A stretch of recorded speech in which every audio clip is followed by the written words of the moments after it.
here I have the AT&T Samsung Galaxy S2, the original one, not the other one, but this is the best one, but we'll talk about it in just a second. So here we have it in this box. I'm not going to lie, it's not brand new. I have taken it out and used it so I can make this review, of course. But, you know, standard AT&T box here. All this type of stuff on the back. Open it up.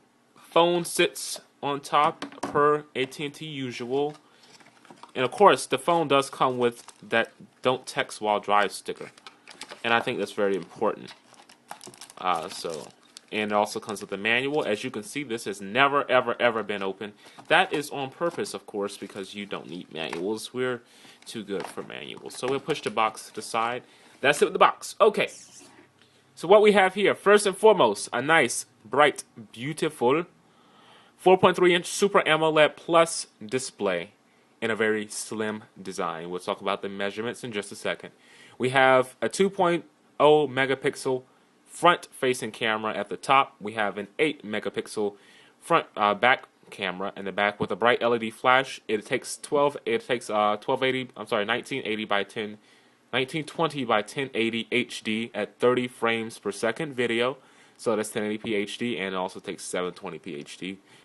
Now it has a 1650 milliamp battery. We'll look at that in a second. It weighs 4.13 ounces. It's pretty light and thin. Let's talk about dimensions. It's 4.96 by 2.60 by 0.35. And that's at the thickest point, which is the hump on the back. It has the internal memory is up to 16 gigabytes. Of course, Android and the system will use up quite a bit of that. So after all of that, it's about 11 gigabytes left for you to use. You can expand it via micro SD, and the display resolution is WVGA 480 by 800 with 16 million colors. It is a beautiful display. Now, there's all this HD display and stuff like that, but still, the Samsung Galaxy S2 and their Samsung Super AMOLED Plus displays are really the king of displays, even though it's not 720p yet. So let's go open the back cover up. And the back cover is very hard to get open. And not even with a long fingernail can you get this open because it's so recessed. So you know what I do? I take a Shopper's Advantage card that you get from your grocery store. I go right in there like that and peel it back like that. So see, no harm, no foul.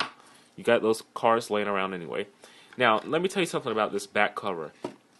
This is one of the thinnest back covers I have ever seen in my life. As you see, if I put it next to a piece of paper, it would flip just almost as much as a piece of paper. It's very thin. It's very cheap sounding plastic. The thing is, though, is that when it's on the phone, it's actually very durable. When it's not, it is, quite frankly, one of the cheapest things I've ever seen. However, anyway, so it does have the 1.2 gigahertz dual-core Exynos processor from Samsung. Unlike the Skyrocket, which has the Snapdragon processor, which a lot of people have said is slower and not as good as the Exynos. I've used actually both. I've used the Skyrocket in store, and I've compared it to this. It is more sluggish as far as I'm concerned, basically for what I do. So you just keep that in mind for whatever it is you do. That's why I prefer this Samsung Galaxy S2 from AT&T. It's almost exactly the same as the original, except it doesn't have that physical home button down here. It's about this. It's the same dimensions, pretty much exactly the same. So you're also going to get faster upgrades to software and stuff on this than you would with the regular. Let's talk about TouchWiz 4.0. TouchWiz 4.0 is actually a lot nicer than TouchWiz 3.0. It has a few different things, such as, let's go to an empty space. Let's hold on to the switch, and you can drag it down here to remove it. And if you want to add another one, watch this. When you hold to click, you actually get this box down here at the bottom. Normally, if you're familiar with Android, it has a box that floats over the top, where you can get your widgets, and now the widget tray down here, it just swipes like so. So you can swipe, you can add it. I'll add that widget back that I just dropped. So that's a cool way to do widgets. First of all, speed, fantastic. The Exynos processor is absolutely fast, blazing fast.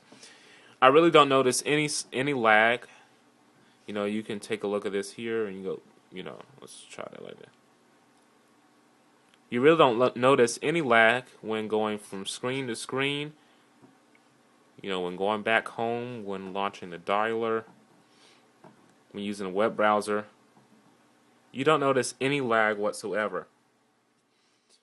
Now let's talk about the display.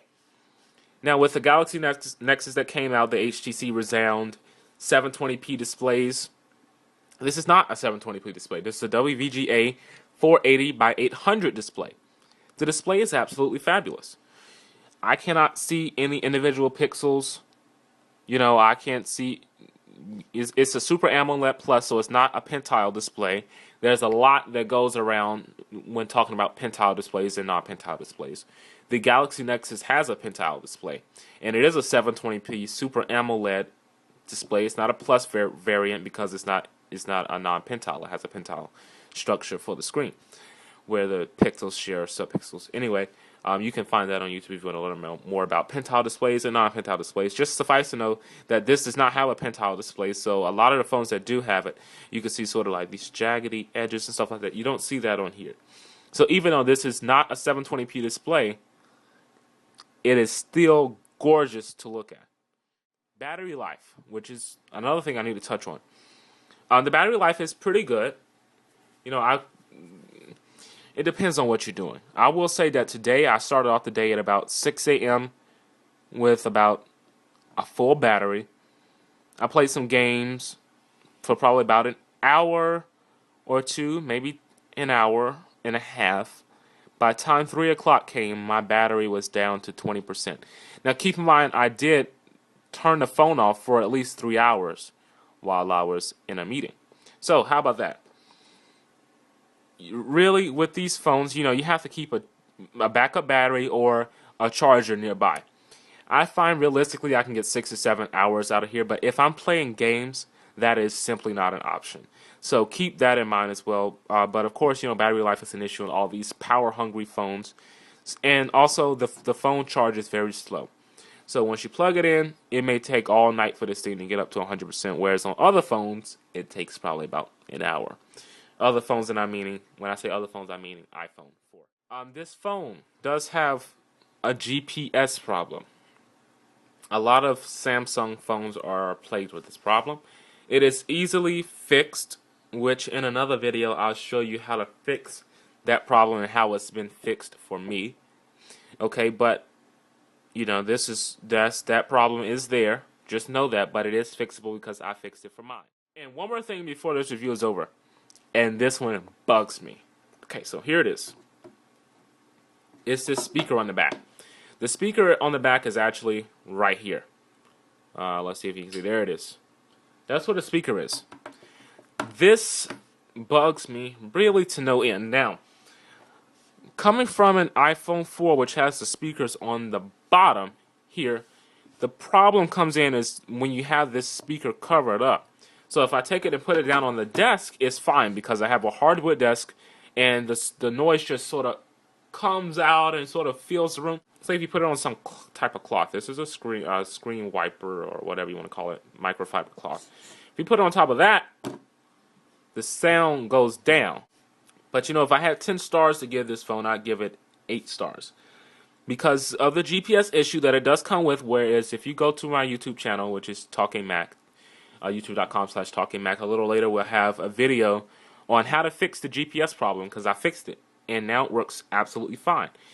And but since it does come with that problem, you have to dock at a point for that. You can't let that slide. And also the speaker, it is not there. Thank you so much, everybody, for watching this video. If you want to connect, you can feel free to subscribe, youtube.com/TalkingMac, or at twitter.com/JoeOak. That's twitter.com/JOOAK if you want to sort of connect. But thank you so much for watching. And don't forget to look at the video coming up on how to fix the GPS issue. It really works because I got it to work for me as well. So thank you so much for watching, everybody. Bye-bye. Okay, now here's the stuff we didn't have room for. The quadrant score was around about 3,293. It runs Gingerbread 2.3.4. It will be upgraded to Android 4.0 Ice Cream Sandwich and runs TouchWiz 4.0.